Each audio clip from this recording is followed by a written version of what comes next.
میرے واجب الاحترام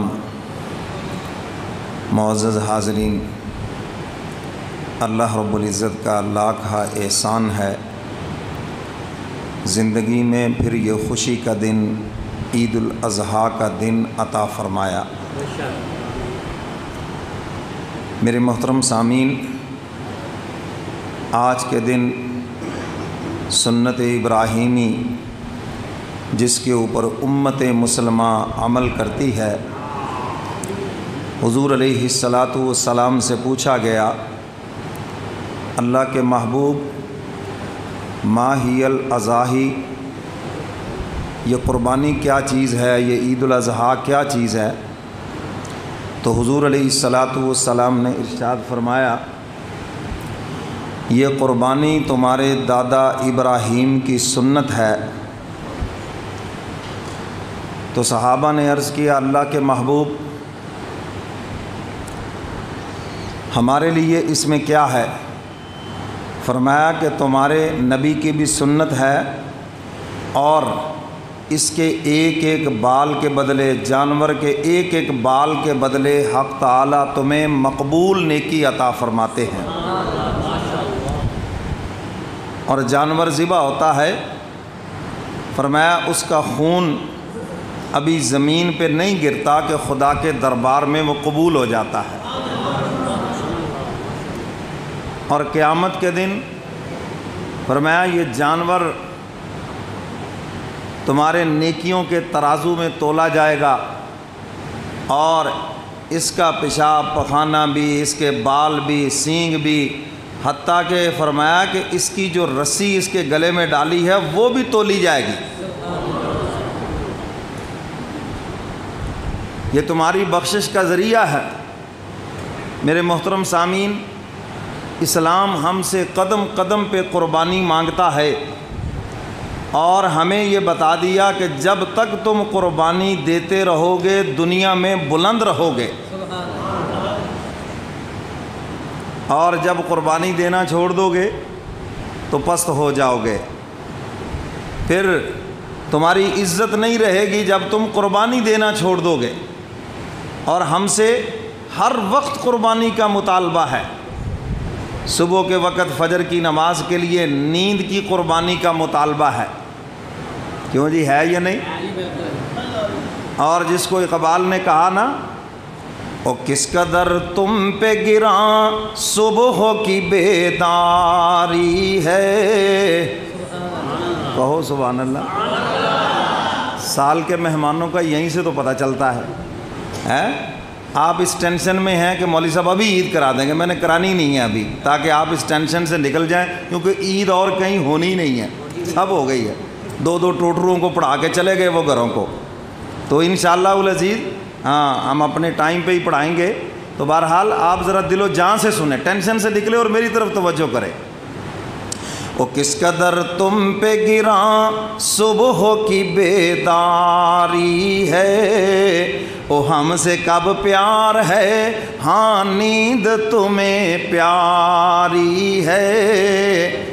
اللہ کی رحمتیں پکار کے کہتی ہیں، اگر ہم سے پیار ہوتا تم نیند قربان کر کے آ جاتے، ہم سے پیار ہوتا گھر کا آرام قربان کر کے میرے گھر کے اندر آ جاتے۔ اور فرمایا جنہیں ہم سے پیار ہے، نیند کیا چیز ہے، وہ تو بادشاہتیں قربان کر کے میرے دربار کے اندر آ گئے۔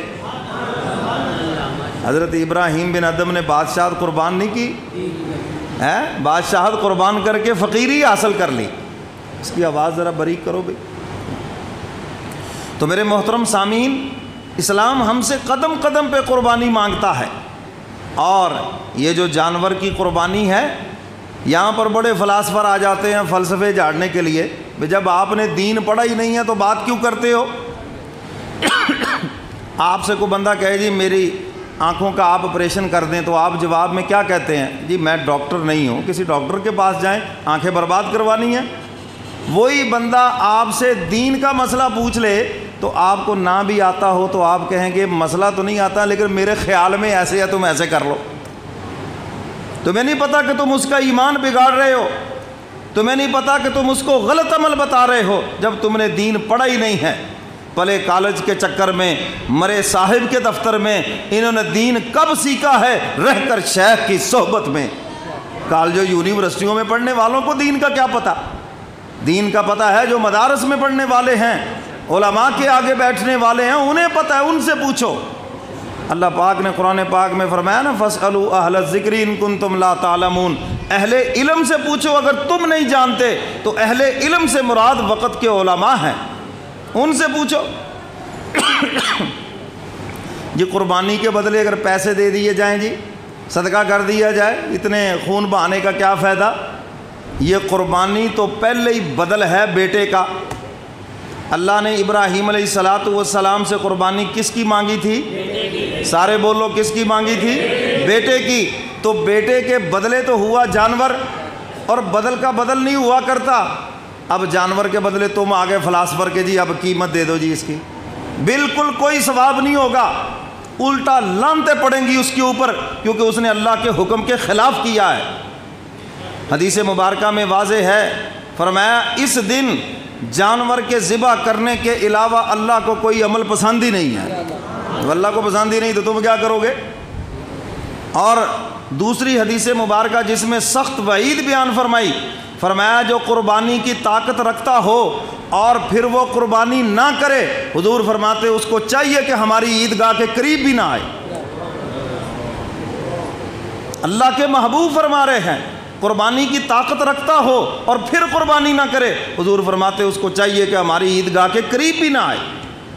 تو اب قربانی ہر صاحب استطاعت کے اوپر واجب ہے۔ اب صاحب استطاعت کون ہے؟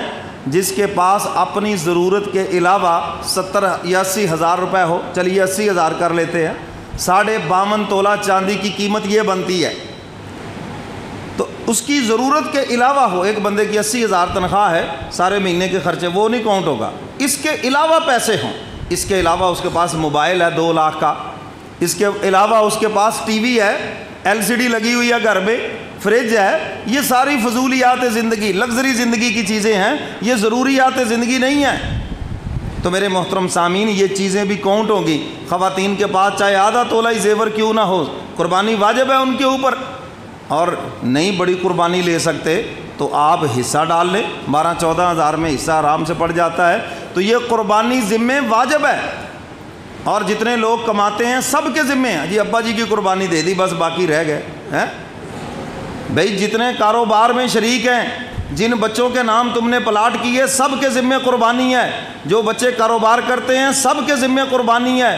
جن بچیوں کا تم نے وہ زیور بنا کے رکھ دیا شادی کے لیے، ان کے ذمہ بھی قربانی ہے۔